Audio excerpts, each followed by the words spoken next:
وايضا بخصوص المطولات. وهم ايضا نحن عن المطولات والمبالغه والاستثمار او شيء من هذا القبيل.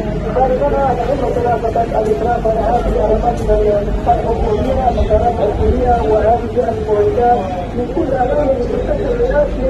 ان معنا الان فقد هناك ثلاثه من مسؤولين اكثر شيء وهم ايضا تحملت هذا الظاهر بشيء الرسمي لم نجد ما عدا هؤلاء الثلاثه صاحت في القصر الرئاسي حتى كانت على الابواب المخترع وهم فتحوها بطريقتهم وكسروها. والمسؤولين السابقين من الأطراف الذين تتحدث عنهم المسؤولين السابقين حين قام بتسليم القصر الرئاسي لأحد قيادات طالبان وكنا ترابيات على الهواء إذا مباشرة. من هو هذا الشخص الذي قام بتسليم القصر الرئاسي؟ احترام أنا وصل كل كلمات الكلام. قام بتسليم القصر الرئاسي السيد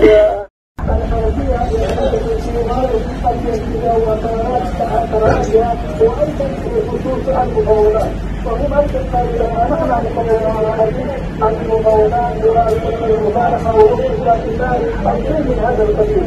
فلنا نهم ثلاثه الاطراف هذه الاماكن الحكوميه مثلا الحكوميه وهذه المؤسسات من كل امانه المستشفى الرئاسي.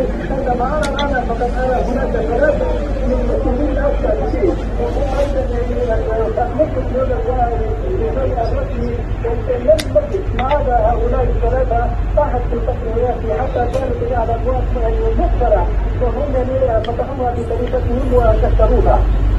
والمسؤولين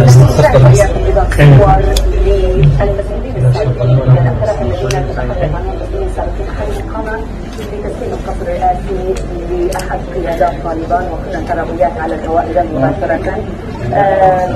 من هو هذا الشخص الذي قام بتسليم القصر الرئاسي؟ احترام أنا وصل كل كلمات الكلام. قام بتسليم القصر الرئاسي السيد